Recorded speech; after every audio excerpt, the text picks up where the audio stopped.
In the name of Allah, the most gracious, the most merciful. Dear learners, once again, Ambareen Khalid here, your English teacher, with my lecture on Lesson 15, Mustafa Kamal, written by Wilfrid F. Today's video lecture is the part 3, the last part of this lesson. I hope all the 3 parts would be helpful to you to prepare this lesson properly. Again, the synonyms of difficult words will be told paragraph-wise, and the explanation of the paragraphs in the form of main points will be done. Today's lesson is the explanation of lesson from paragraph 15 to 29. Learners, if you like the video, do subscribe to my YouTube channel, Learn English with Ambareen Khalid, and do press the bell icon to get the notifications about my next videos. If you have already subscribed to it, please share it with your friends and class fellows. Thank you. So let's get started. Learners, today again, I will read out the paragraphs from the book and I will tell you the synonyms of difficult words and then the main points and the explanation of each stanza. So today we will start from paragraph number 15. 6 days later, the advance guard of Turkish national forces drew within sight of the Mediterranean. There lay Izmir, crowded and overflowing with refugees. Refugees means fugitives. There were ships for the Greek soldiers, but none for the Greek and Armenian population, crazed with fear. Crazed became insane, mad. In the harbor means seaport, towered the Allied battleships. Towered rose to a great height. Tall. Powerless to do anything except to take away as many refugees on board as possible. The Greeks alone were at war with the rebel Turks. And now, main points of paragraph 15. After 6 days, the advance guard of Turkish national forces reached near the Mediterranean. Izmir was crowded with Greek refugees. Greek and Armenian population was extremely afraid as the ships could carry only Greek soldiers.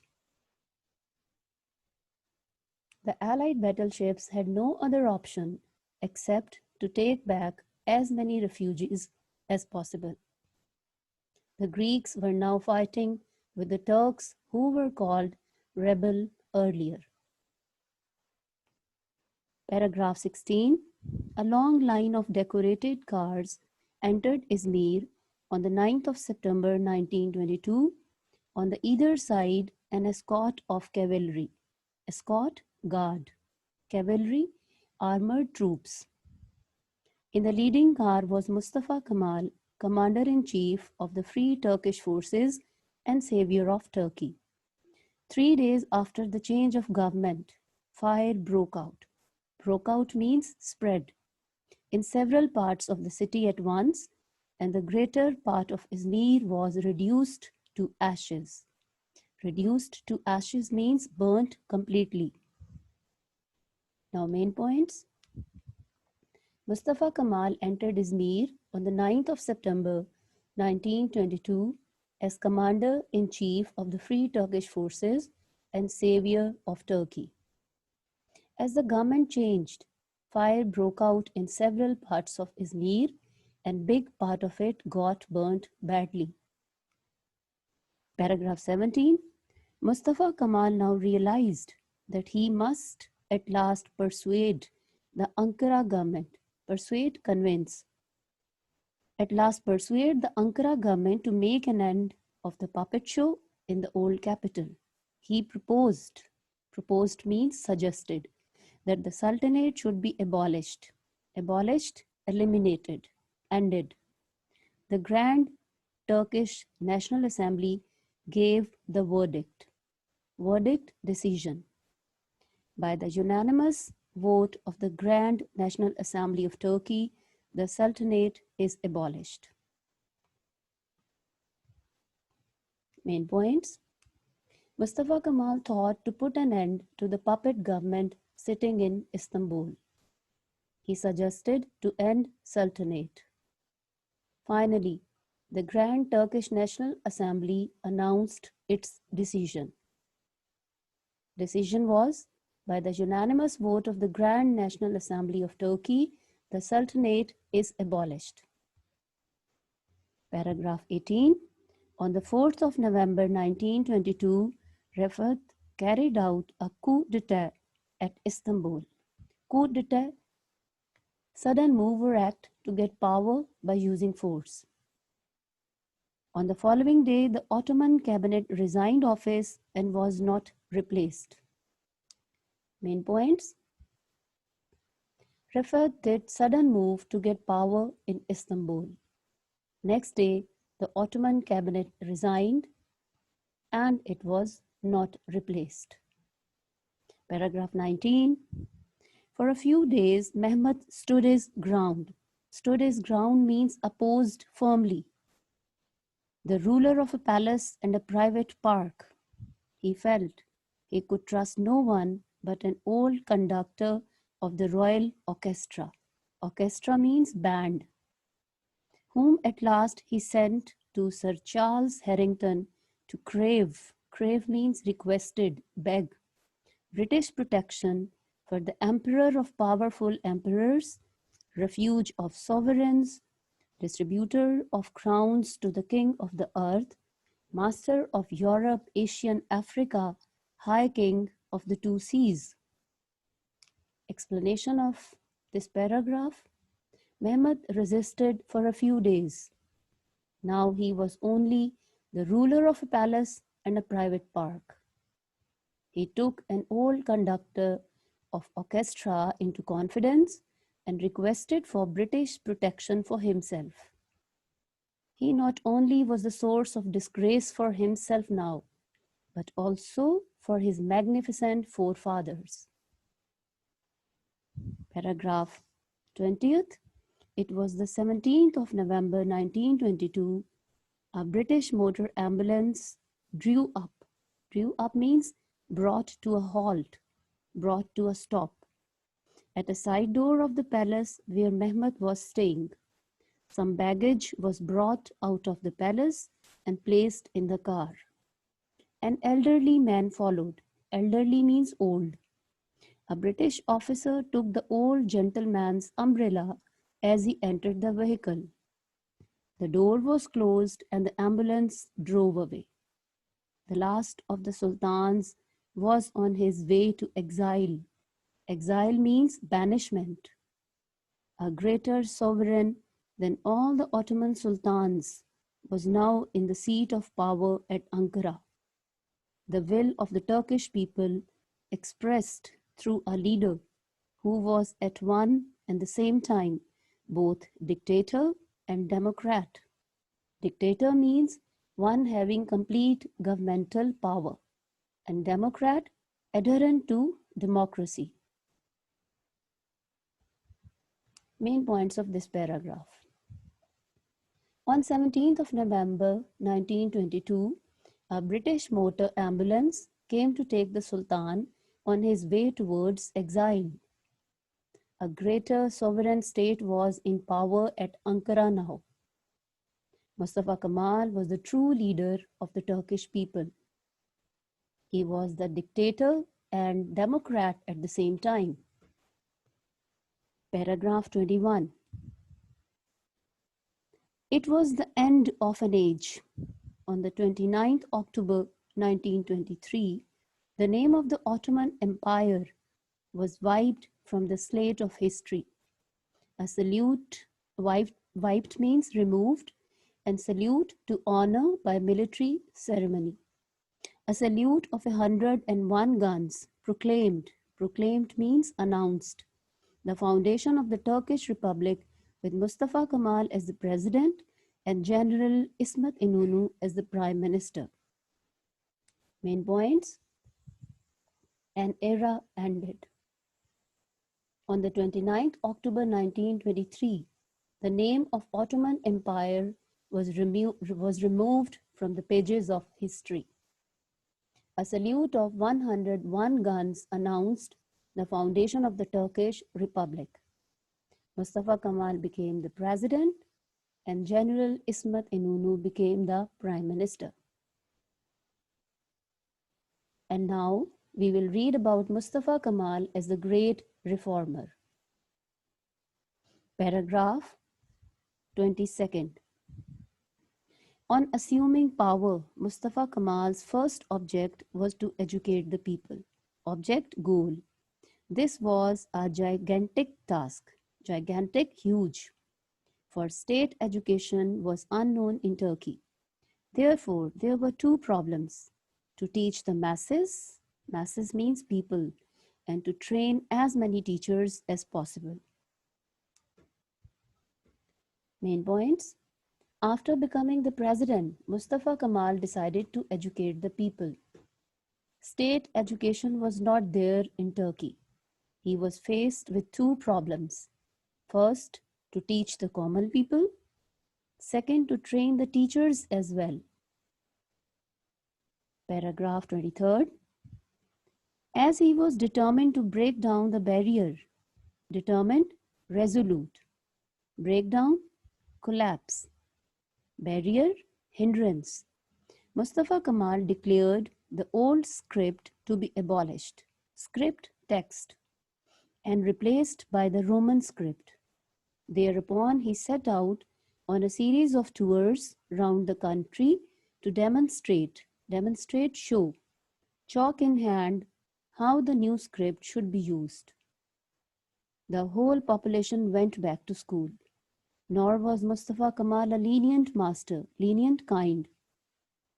He tested people on the most unexpected occasions, naming a day not far ahead by which everyone was to have learned the new script. Main points. Mustafa Kamal declared the old script to be replaced by the Roman script to make it easy.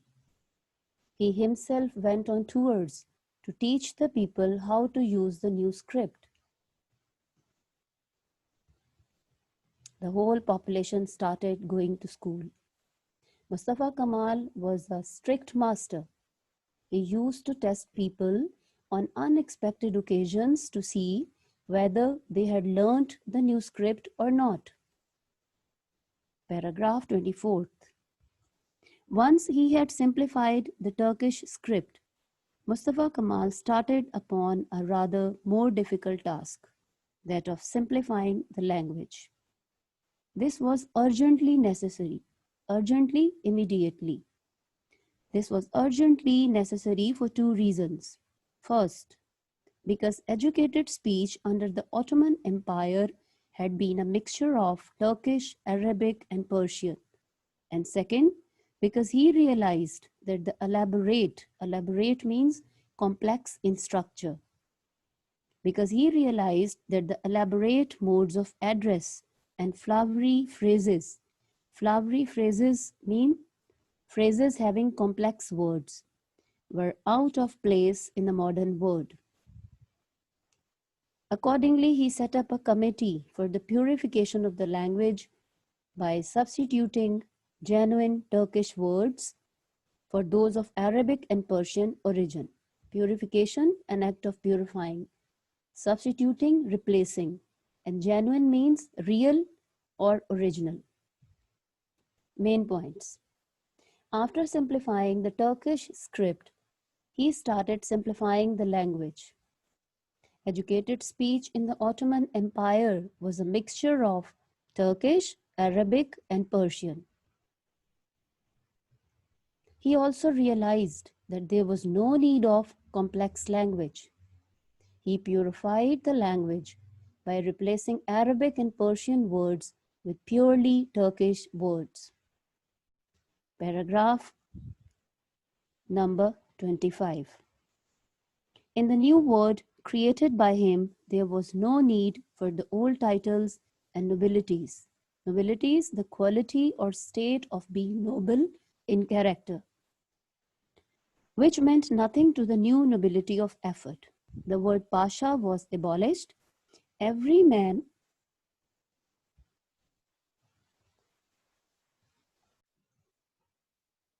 Every man became bey hitherto. Hitherto means up to this time, a title of some honor. Women became bey. Main points. He decided to abolish the old titles and nobilities. The word pasha was abolished. Every man became bey. Every woman became bey. Paragraph number 26. No less revolutionary was the abolition. Abolition means elimination. In 1925 of the national headdress called the fez. The fez was in origin Greek, but it had come to be associated closely with Turkish life. When the wearing of hats was made compulsory, there were barely enough to go round, so that the houses of the foreigners were ransacked. Ransacked means searched thoroughly, and men even went about in Paris models.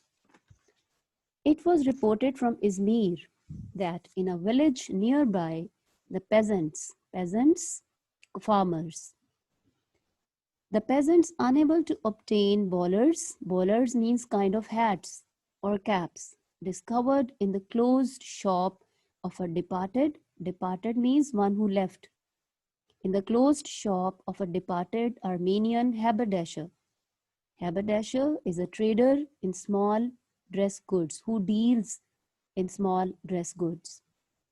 A departed Armenian haberdasher, a stock of ladies' summer hats, and seizing means grabbing, and seizing the entire selection, wore them, ribbons, feathers, and all.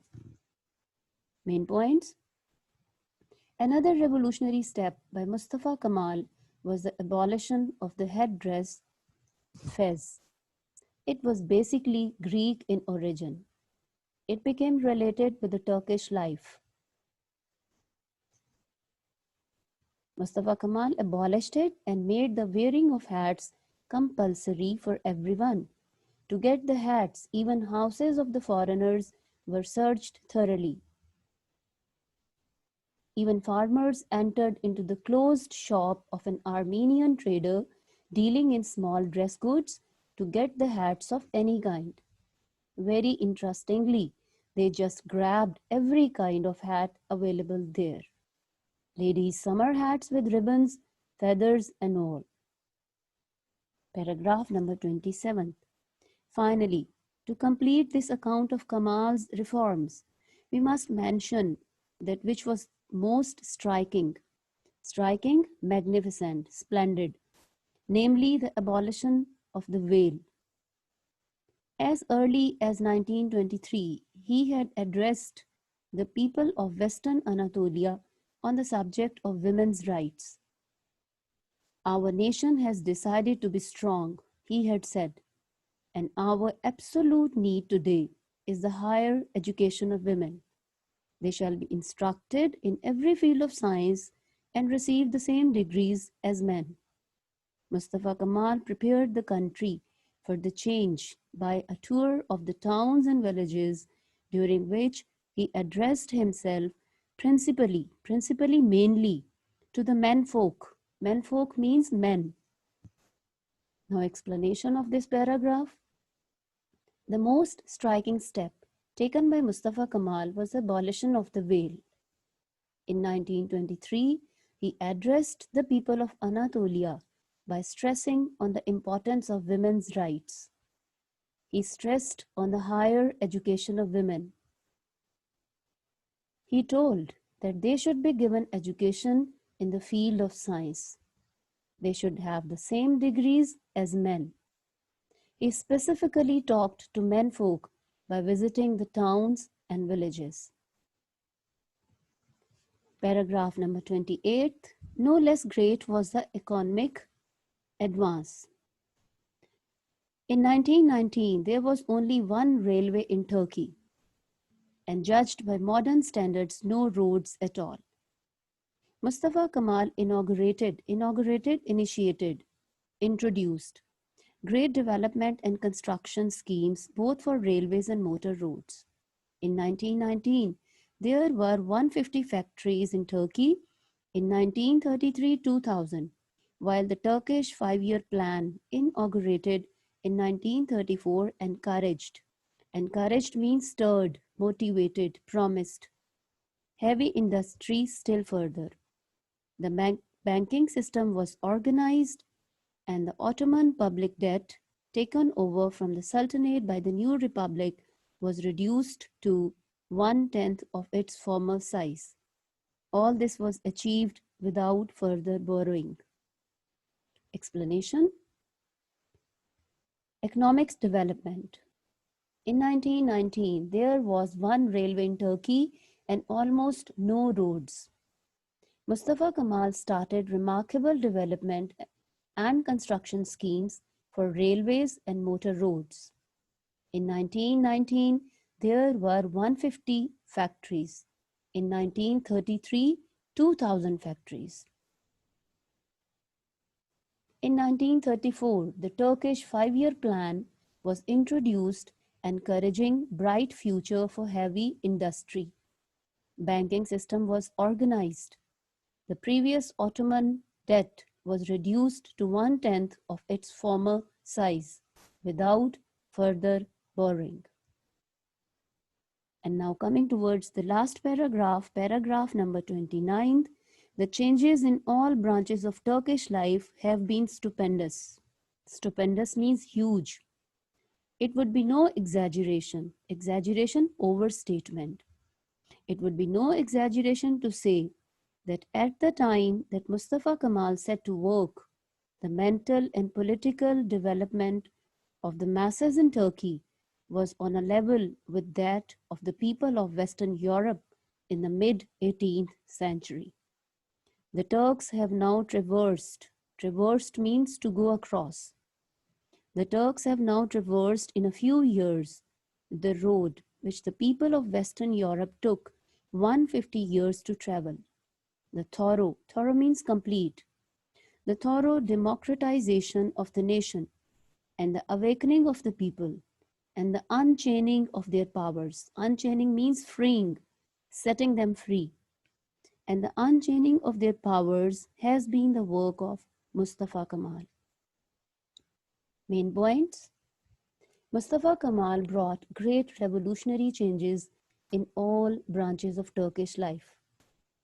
When Mustafa Kamal set to work, the mental and political development of the Turkish people was on a level with that of the people of Western Europe in the mid-18th century.